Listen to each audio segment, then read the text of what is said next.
갈라디아서 1장서 4장에 있는 말씀은 사도 바울이 하나님 앞에 받은 믿음의 주이신 그리스도에 대한 말씀입니다.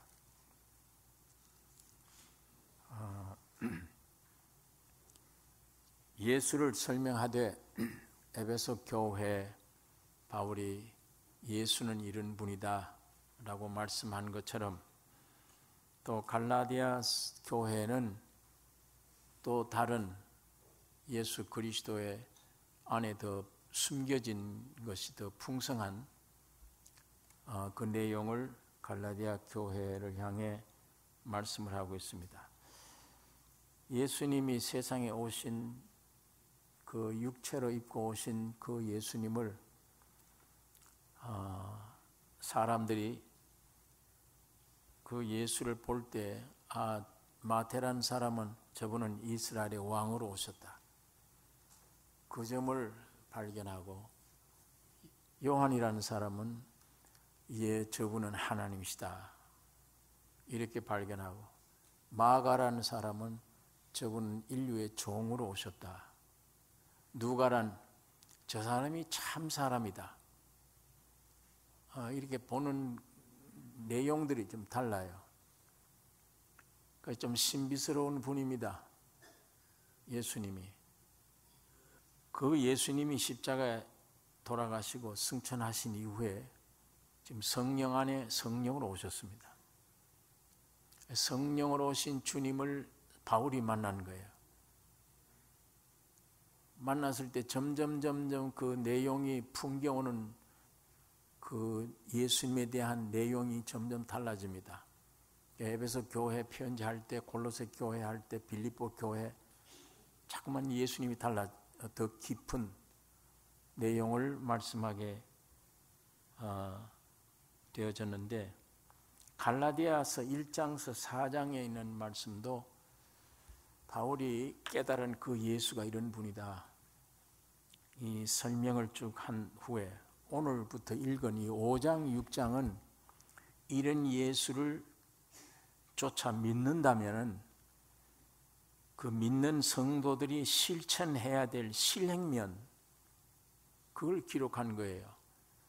앞에 있는 이런 예수를 너희들이 영접했으면 그 예수님에 대해서 오늘 우리가 이런 행동을 해야 된다, 이런 실천을 가져야 된다, 거기에 대한 말씀입니다. 그래서 여기 5장 1절에 그리스도께서 우리로 자유케 하려고 자유를 주셨으니 그러므로 굳세게 서서 다시는 종의 멍에를 매지 말라. 성도들이 실천해야 될 첫 행위는 예수님이 자유를 주셨으니 다시는 종의 멍에를 매지 말라는 이 말씀이 갈라디아 교인들에게 말씀한 실천해야 될 제일 1항입니다. 예수님을 영접했느냐? 앞에서 쭉 설명한 것처럼 예수는 이런 분이신데 너희를 완전히 자유케 하려고 오셨는데, 자유를 주셨는데 그 자유를 받았으면 다시 종 노릇 하지 말라, 종의 멍에를 매지 말라, 그걸 부탁하는 것입니다. 갈라디아 교인들이 지금 율법으로 돌아가려고 하니까, 다시 종의 멍에를 매려고 하니까 바울이 여기에 대한 말씀을 그렇게 한 것입니다. 그리스도께서 십자가를 지심으로 우리를 율법의 노예에서 해방시켜 자유를 주셨습니다. 십자가에 죽으실 뿐 아니라 부활하셔서 생명 주는 영으로 우리 안에 오셔서 생명이 되셨어요. 생명이 되시고 우리를 자유케 하셨습니다. 우리는 이 몸 가지고는 안 되잖아요. 이 몸 가지고는 태어날 때부터 죄와 사망 가운데 있었는데 자꾸만 죄가 나오고 죽음의 노릇, 죽음의 냄새, 죽음의 말, 죽음의 행태를 자꾸 보여. 이런 부패된 몸을 가지고 하늘에서 내려온 신령한 하나님의 율법을 지키라. 못 지키죠. 지킬 수가 없는 겁니다.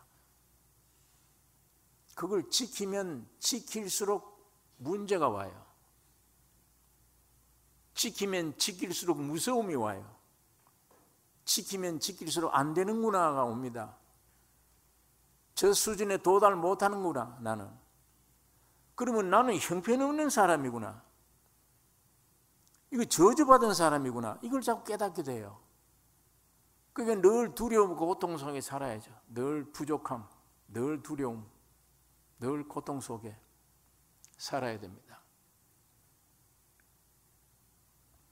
그게 아주 저주스러운 일입니다. 그래서 하나님이 예수를 사람으로 보내서 여러분과 내가 지킬 수 없는 그 율법을 주님이 십자가에 죽으심으로 완성하신 것입니다.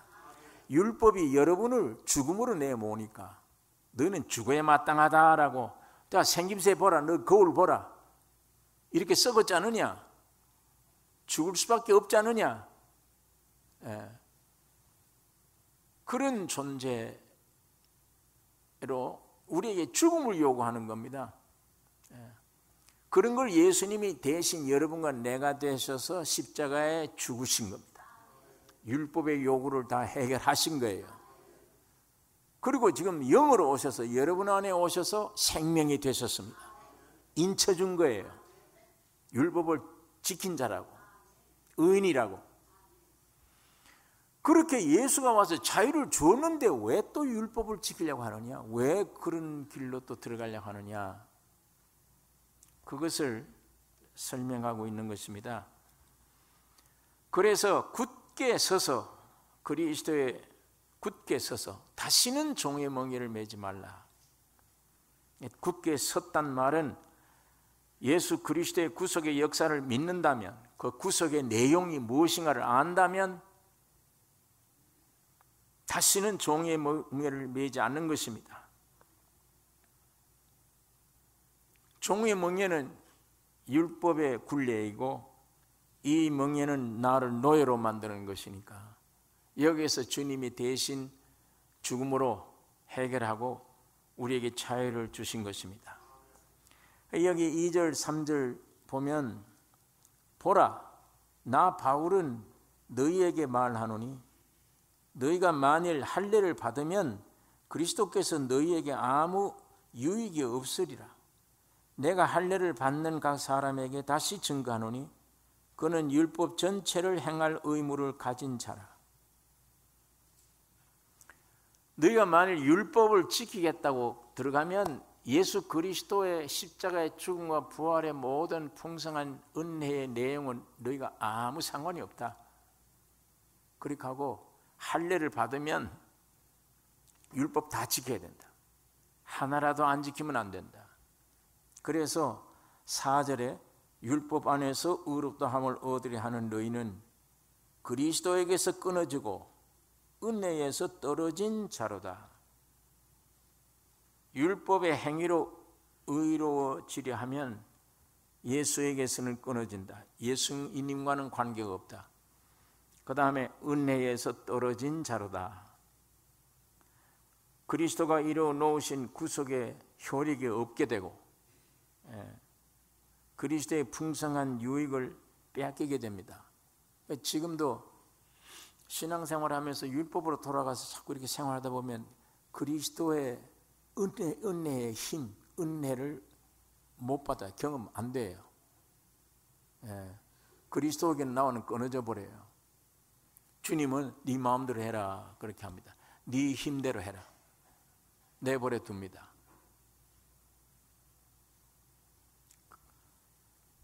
요한복음 15장에 예수님이 나는 나무요 너희는 가지니 가지가 나무에 붙어 있지 아니하면 열매를 맺을 수가 없다. 예수님은 나무요 우리는 가지라. 여기 만일 여기 또 떨어져 있으면, 붙어 있지 아니하면 이 가지는 열매를 맺을 수가 없고 점점 말라져요. 말라져서 밖에 버리워지는데 사람이 이것을 모아다가 불에 사르느니라. 영원한 지옥 간다는 말은 아닙니다. 하나님이 이걸 모아다가 지옥불에 던진다는 말이 아니에요. 사람들에게 짓밟히는 일이 된다. 전혀 열매가 없으니까. 안에 구원 얻었다면 구원 하나밖에 없어요. 그게 부끄러운 구원입니다. 아무 상급이 없는 구원.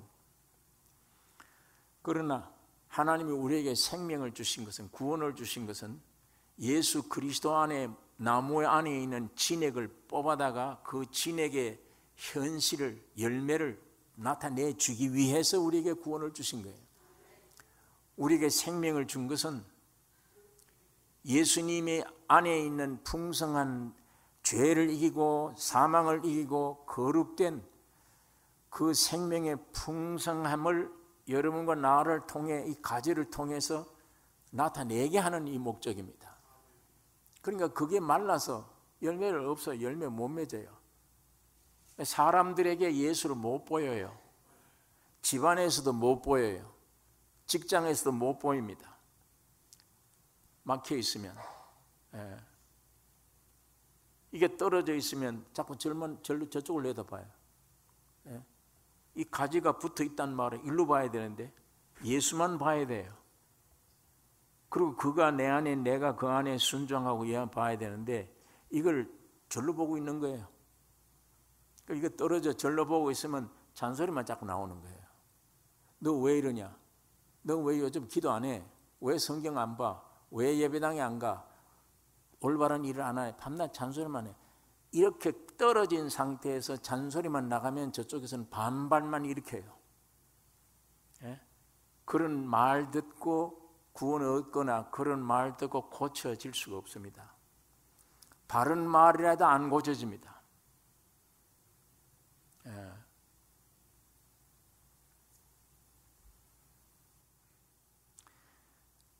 글로 내다보면 안 돼요.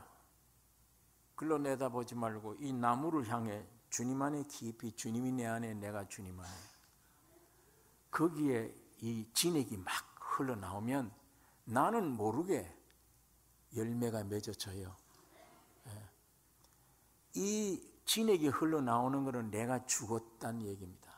나 포기하고 나 죽으면 주님이 흘러가요. 나를 통해 흘러가서 내가 그렇게 잔소리하던 반발하던 아이들이, 반발하던 환경이 아무 내가 반발하지 않고 진액만 흘러나가면 저절로 돌아와요. 내 말은 반발을 해도 나를 통해 흘러가는 주님의 말은 반발을 못하니까, 주님의 말씀은 돌아오게 되어 있으니까. 그러니까 예수님이 내가 나무에 너희는 가지니 내게 붙으라. 내가 붙어 있지 아니하면 너희는 열매 없다. 점점 말라진다. 그와 같은 말씀을 사도 바울이 지금 갈라디아 교회에 하고 있는 것입니다. 그리스도를 떠나면, 율법을 의로 지키려고 하면, 네 힘으로 그렇게 지려면 그리스도는 끊어진다. 네가 안 되기 때문에 예수가 사람으로 오셔서 너 모든 문제를 내가 해결했는데, 이 예수는 믿지 않고 네 힘을 따로 믿고 네가 뭘 이루겠다면 내가 너에게 역사할 리가 없다. 성경이 그것을 가르쳐 주는 것입니다. 오늘날도 이 마찬가지입니다. 종교적인 것, 의식, 제도, 형식, 정통 교리, 거기에 확 잡혀서 예수 그리스도를 누리지를 못해요. 정통 교리 아는 것은 귀중하지만, 정통 교리가, 그러나 정통 교리를 아는 지식을 가지고 있는 그게 믿음이 아니에요. 예수 그리스도는 교리가 아닙니다. 인격이에요. 생명입니다. 살아있는 분이에요. 그분이 내 안에 오셔야 돼요. 그분이. 그리고 2000년 역사 중에 제일 세상편에, 인간편에 참 좋다, 우리는 부자다, 부유하에 부족함이 없다, 그게 라고디가 교회예요. 오늘 현대교회. 건물이 어마어마해요. 그 안에 들어가 있는 사람들이, 훌륭한 사람들이 다 들어왔어요. 그리고 예수는 문 밖에 세워두었어요. 내가 문 두드리고 있지 않느냐? 너희끼리 우리는 부유하여 부족함이 없다고 하는데 내가 보기에는 문 밖에 나를 문 밖에 세워두었다. 그게 오늘 마지막 때의 라오디아 현대교회입니다. 교회가 이렇게 될 것을 사도 요한이 예언해 둔 말입니다. 마태복음 12장 50절, 누구든지 하늘에 계신 내 아버지의 뜻대로 하는 자가 내 형제요 자매요 모친이라 하시더라. 예수님이 복음을 전하시는데 그 당시에 유대교 저게 근원이 어디냐? 아니 우리가 듣기는 지가 하나님의 아들이래.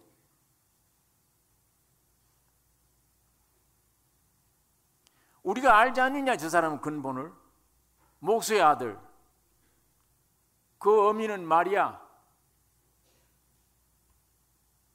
심지어는 뒤에 수근수근해요. 사생아 아니냐, 처녀가 낳은 아들이래.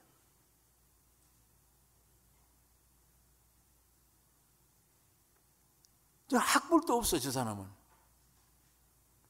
나이가 한 30살인데 왜 저렇게 50으로 보이냐? 최고의 노동자. 그런데 하나님이래. 자기가 하나님의 아들이래. 그걸 어떻게 믿어요? 그런 소리를 하면. 그러니까 그 당시 종교인들이, 지도 모든 교회들이 완전적인 이단 중에도 이단이야. 지금 죽여야 된다. 내가 아버지로 인하여 사는 것 같이 나를 인하여, 너희가 나를 인하여 살 수 있다. 어디 가더니 내가 내 살과 피를 먹고 마시라. 그리하면 네가 영생 얻으리라. 이제는 막 사람을 식인종인 줄 알고 말마다 이상해. 자기 살을 먹으래. 자기 피를 마시래. 그래야 영생이 된대. 세상에서 어떻게 믿어요? 그런 소리를. 형편없는 사람이 지금 돌아다니면서 그런 말을 하는 거를. 그런데 이상한 것은 죽은 자를 살려요. 날 때부터 소경다인 자의 눈을 뜨게 만들어요. 하늘에서 내려온 사람 아니면 저런 일을 어떻게 할 수 있냐?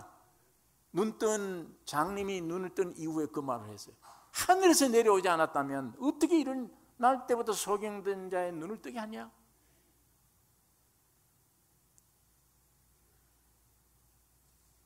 말씀마다 가슴을 찌르는 얘기를 합니다. 그러나 어쨌건 육을 가진 인간들은 도저히 이해를 할 수가 없어요. 외모로 보나 어떤 면으로든지 안식일을 범하면서 밀밭 사이로 잘라 먹으면서 내가 안식의 주인이다 이러면서 다니시는데, 괜히 바리새인들이, 지도자들이 안식일도 하나님이 주신 율법 안에 하나님이 주신 것인데 저게 하나님의 법을 어겨놓고는 지가 하나님이 안식일 주인이다 그러고 다니고, 내가 하나님의 아들이다라고 다니고, 아버지를 본 자는 나를 보았거늘 어떻게 아버지를 보이려 하느냐, 뭐 이런 얘기, 도저히 사람의 육으로 감당할 수 없는 얘기들을 하는데 뒷받침되는 능력의 행동은 정말 신이 아니면 할 수 없는 일들을 합니다. 바람과 바다야 잔잔하라, 잔잔해집니다. 죽은 시체 나사로 무덤가에 가서 나사로야 나오라, 일어납니다. 그걸 어떻게 감당해요? 이렇게 전해도 사람들이 점점 믿지 않고 죽여야 된다 이렇게 하는데, 나중에는 가족들도 이제 합세를 해요. 마리아하고 형제들이 미쳤다 하죠. 우리 형 미쳤어. 어느 집에 들어가는데 군중들이 모여서 병자를 데리고 와서 밥 먹을 겨를이 없어. 시간이 없으니까 밥 먹지 못하고 지금 병자를 고친다, 이 말을 가족들이 들은 거예요. 마리아하고 형제들이 쫓아온 거예요.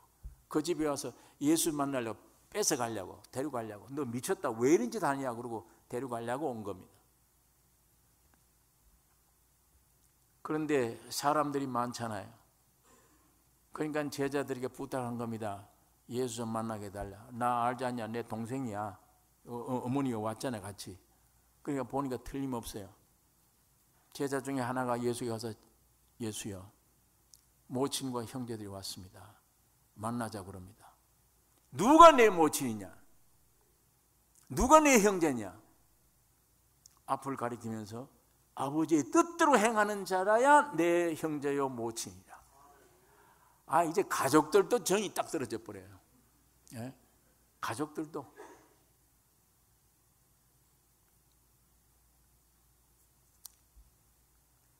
그때 이것이 마태복음 12장까지예요. 이제 여기서부터 이방인에게로 향합니다. 주님이 유대인들과 나를 다 이제는 두고 13장 이제 새로 생겨질 하늘나라, 그 진리의 선포를 지금 여기에 나타내 보여주고 있습니다. 하늘나라의 외형을 비유로 말씀합니다. 자, 마태복음 13장.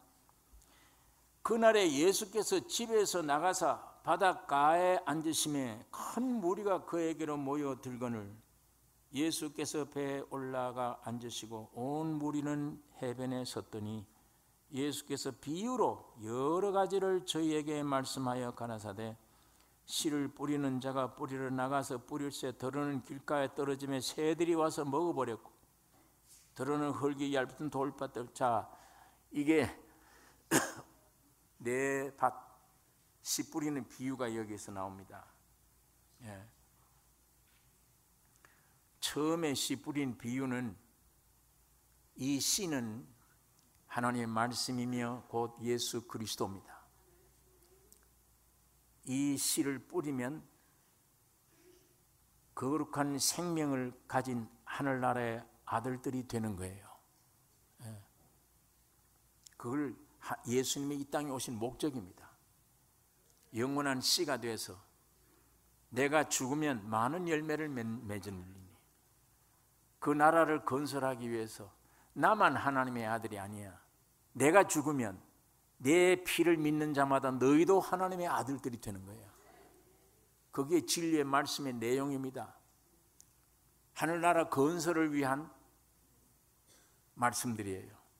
씨 뿌린 비유. 이것이 23절까지 말씀이고 24절에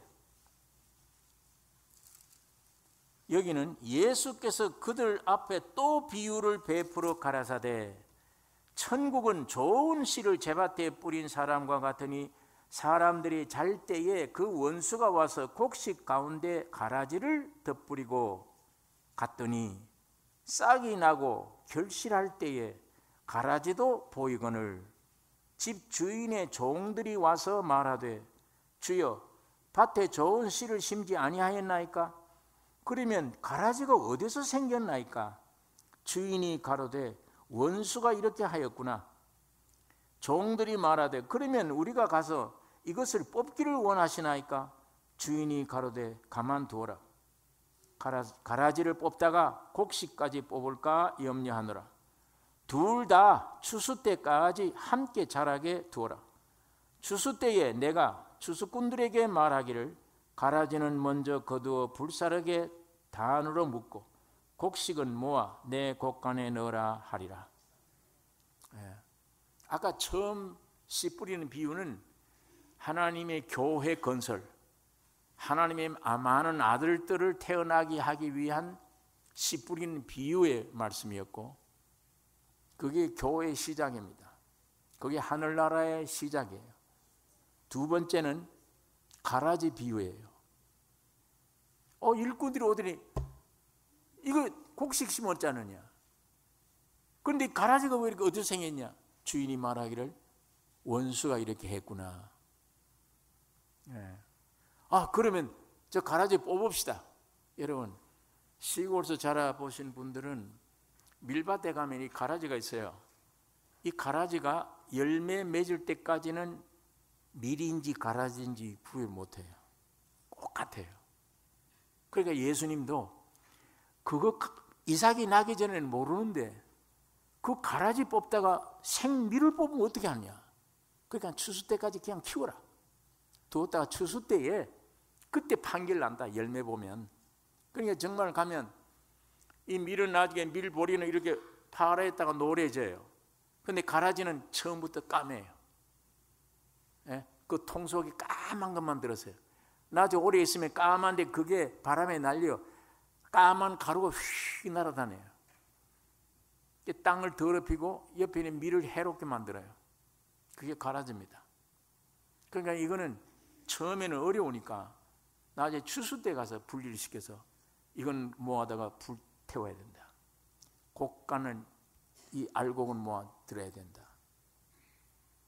예수님이 그 말씀을 가라지 비유의 말씀을 하는 것입니다. 여러분 그때부터 아까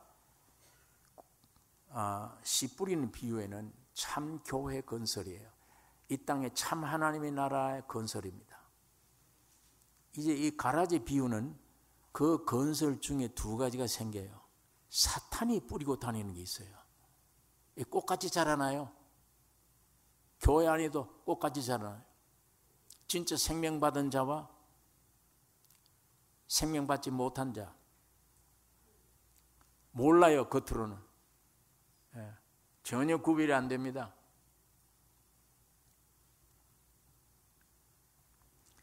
이제는 교회 시대라기보다도 기독교계 시대예요.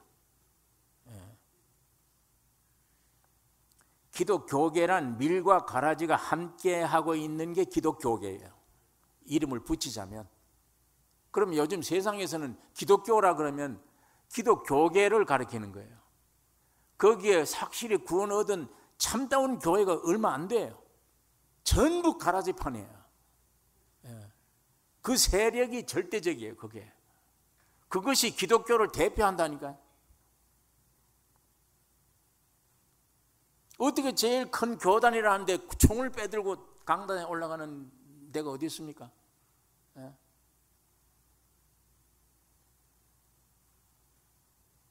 수만 명씩 모이는 교회들이에요. 어마어마하게 지어놓은 건물 안에.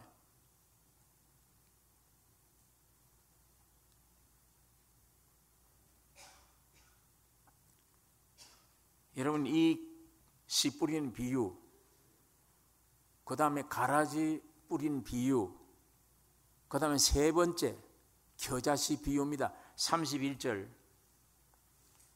또 비유를 베풀어 가라사대 천국은 마치 사람이 자기 밭에 갖다 심은 겨자씨 하나를 같으니 이는 모든 씨보다 작은 것이로되 자란 후에는 나물보다 커서 나무가 되매 공중의 새들이 와서 그 가지에 깃들이느니라.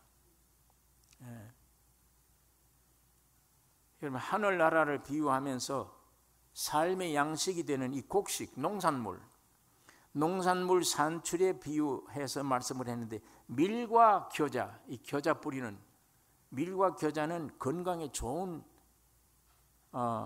식품입니다. 그러나 가라지는 밀의 성장을 방해하는 것,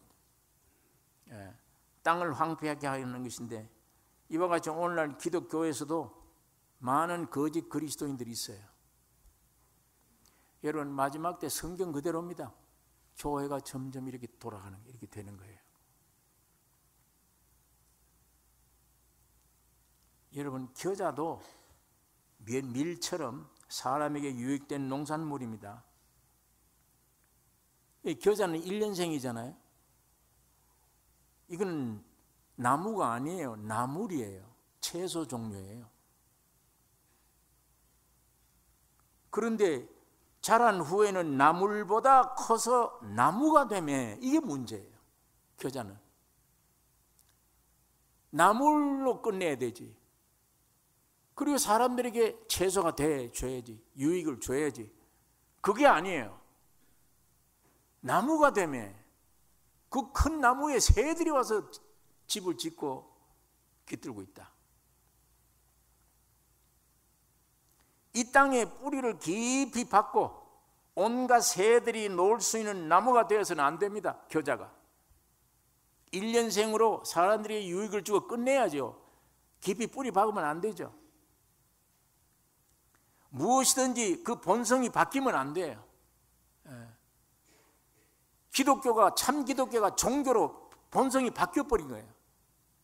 점점 문화 생활이 발전되면 사람들이 전부 다 세상적으로 돌아가서 영혼 문제는 이건 아주 농담이 되어버리고, 우리는 부유하여 부족함이 없다, 완벽한 교회다. 교회가 세상과 혼합되었을 때 나타나는 증상입니다. 교회가 어딘지 세상이 어딘지 분간이 안 돼요.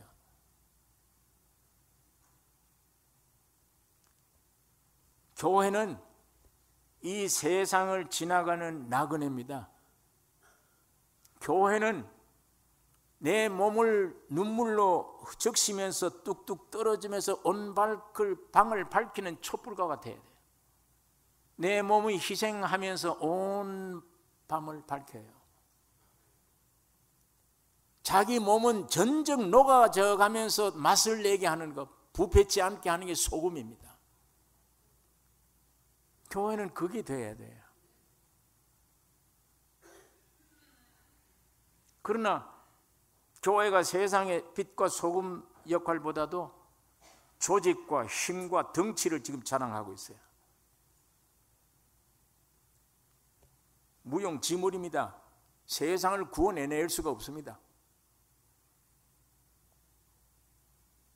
점점 더 악해져가는, 세웠다 그러면 지금 한국인은 세워졌다 그러면 대포집, 두 번째는 세워졌다 그러면 교회예요.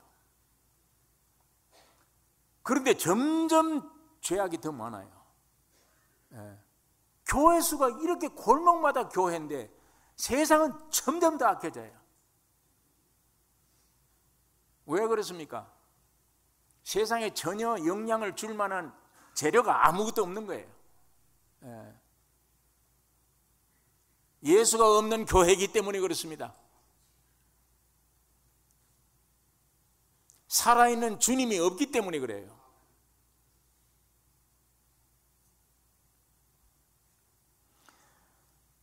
큰 덩치를 자랑해요. 여기에 많은 새들이 깃들여져요. 부패 온상이 되어 있으니까 많은 새들이 깃들입니다. 겨자가 식료품이 아니라 새들의 보금자리가 되어버렸어요. 이 새들은 길가에 뿌려진 복음의 씨앗을 빼앗아 먹는 새들입니다. 마귀를 가리키는 겁니다. 교회가 그리스도가 없으면 마귀 점령지예요. 예수 그리스도의 생명에 빠지면 종교는 사람 죽이는 겁니다. 사람 죽이는 거예요. 사람을 살릴 수 있는 것은 예수님의 인격 하나뿐입니다. 예수만 사람 살릴 수 있습니다. 예수 없는 기독교, 십자가를 통과하지 않는 신앙, 바로 이런 증상이 나타나는 게 이렇게 되어버리는 거예요. 여러분, 하나님은 말씀이십니다. 안 보여요. 만질 수도 없고 보이지 않는 분이세요. 그런데 살아 계신 분입니다. 곧 그 하나님은 말씀입니다. 하나님을 만질 수 있다는 것은 말씀을 만질 수 있는 것을 얘기하는 겁니다. 하나님을 믿는다는 말은 말씀이 믿어지는 것이 하나님 믿는 거예요.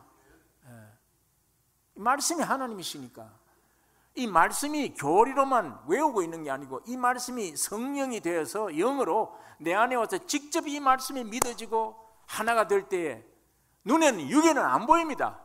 안 들리지만 하나님이 살아계심을 확신해요. 이 속에서 그렇게 돼버려요. 이 속에서 하나님 살아계시구나.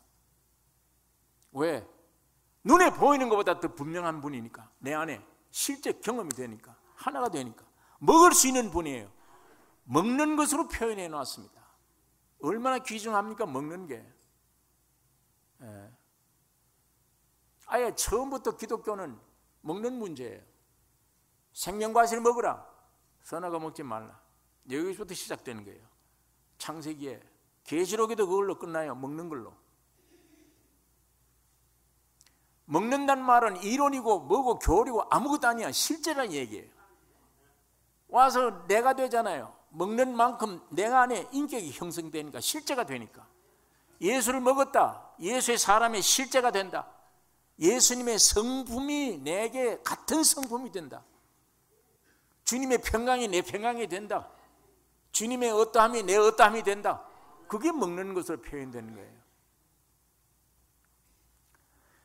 예수 십자가 없는 신앙. 오늘 우리가 교회 2000년간 이렇게 변질이 되는 거구나. 예수님이 오셔서 이방인들을 향해서 복음을 전하는 첫 메시지에 씨 뿌리는 비유를 말씀하고 있구나. 하늘나라가 이 땅에 세워지는 걸 말씀하고 있구나. 그런데 그 씨 뿌리는 비유뿐 아니에요. 이것이 점점 커지면 가라지가 나온다, 있다. 그 다음에는 겨자씨가 나무가 되어버린 사태가 벌어진다. 그 다음에 13장, 그 다음에는 누룩입니다. 여자 서말 가루 속에 누룩을 넣었다. 교회가 하나님이 세우신 참다운 그리스도로 인한 교회가 점점 외형은 왕성한 것 같은데 속에는 텅텅 비어요. 주님이 없는 교회, 인간들이 주장하는 교회, 의식과 제도와 교리가 판을 치는 교회, 신학이 주장하는 교회, 예수는 없습니다. 점점 이런 교회가 될 것을 사도 요한이 계시록에 기록을 했고, 예수님도 오늘 이 비유에, 천국 비유에 말씀하면서 오늘 우리에게 비유로 들을 만한 자는 들을지어다, 귀 있는 자는 들으라고 비유로 말씀해 주신 거예요. 얼마나 많은 영혼들이 하나님의 말씀과 관계를 맺고 있는가. 말씀에 비추어서 내가 거듭나느냐 안 나느냐, 믿어지느냐 안 믿어지느냐, 이게 내게 사실이냐 아니냐, 이 관계가 돼야 되는데 그게 곧 하나님을 만나는 것인데 이런 역사는 전혀 없고, 교회 건물이 크냐 적으냐, 이 교회 재산이 많으냐 아니냐, 조직이 잘 되어 있느냐 안 되어 있느냐, 많은 헌금이 들어오느냐 안 들어오느냐, 이게 관심거리예요. 이게 교회 안에 분열이 생겨서 싸울 때 건물 때문에 싸우는 거예요. 누가 차지하느냐 이겁니다. 영혼들이야 지옥을 가든 상처를 입고 어디를 가든 그건 알 바가 아니에요. 다 쫓겨나고 다 깨져나가더라도, 영혼을 지옥 가든 말 상처를 입고 교회가 이런 거냐고 다 나가더라도 예배당만 지키면, 건물만 지키면 돼, 재산만. 그게 관심이에요, 지도자들이. 오순절 초대교회는 전혀 다락방 속에 들어간 예배 안에 볼품은 외형적으로 아무것도 없지만 그 안에는 주님이 계셨습니다. 여러분, 오늘 이 예언하신 주님의 예언의 말씀, 사도 요한이 예언한 계시록 예언의 말씀, 교회가 이렇게 돼 간다. 점점 새들이 깃든다. 이제 나물이 되어 사람들에게 음식이 되는 게 아니고 나무가 되어져서, 겨자씨가 나물인데 나무가 되어버려요. 새들이 깃들인다. 이 비유를 말씀하면서 귀 있는 자는 들으라. 주님이 그렇게 말씀을 합니다. 남의 얘기가 아니고 오늘 우리 개인의 우리 신앙, 이 교회 안에는 정말 주님이 주인이 되시고 주님이 온전히 움직이고 계신가, 이걸 우리가 발견하고 이걸 위해 기도해야 될 것입니다. 우리 개개인도 그렇습니다. 내가 예배당 생활 얼마 했다, 기독교 생활 얼마 했다, 직분이 뭐다, 그건 빨리 내버리셔야 되고, 내 안에 예수가 있는가 없는가, 이거. 내 안에 주님이 계신가 아닌가, 이게 문제입니다. 십자가에서 내가 죽었고 주님의 부활을 삼기 내가 부활했다, 이게 나에게 확실한가? 오늘 본문 갈라디아서 5장 5절에 있는 말씀, 우리가 성령으로 믿음을 쫓아 의의 소망을 기다리노니 우리가 성령으로 할 때 이 성령은 성부, 성자, 성령 삼위의 성령이십니다. 그러나 이때 마지막 때 이 성령은 이 안에 살려지는 영이신 예수를 말씀하는 것이며 아버지 하나님, 성부, 성자, 성령 삼위 하나님을 가리키는 말입니다. 지금은 성령 시대니까 이 성령으로 믿음을 쫓아 의의 소망을 기다리노니, 우리는 땅에 속한 어떤 것들을 바라지 말고 이 땅에서 뭔가 성공해야 되겠는데 이게 아니고, 확실히 구원을 얻으셨으면, 하늘의 생명을 받으셨으면 믿음을 쫓아 그의 성령으로 말미암아 의의 소망이신 예수 그리스도를 기다리셔야 됩니다. 주님 재림 때 그 주님도 기다리셔야 되지만 지금도요. 지금도 내 육이 앞서지 말고 성령을 쫓아 믿음으로 말미암아 그의 영으로 말미암아 의의 소망이신 그리스도를 기다린다. 주님, 오늘도 내 앞서서 말씀해 주십시오. 앞서서 행동해 주십시오. 내가 오늘 이런 삶을 살기로 하는데 주님, 내 앞서서 이렇게 해 주세요. 주님을 늘 기다리는 마음이 중요합니다. 여러분 안에 계신 주님이 주무시게 하지 말고, 풍랑과 바다를 내가 잔잔케 하려면 주님은 주무십니다. 포기하시면 주님이 일어나세요. 깨어나서 바다야 바람아 잔잔하라.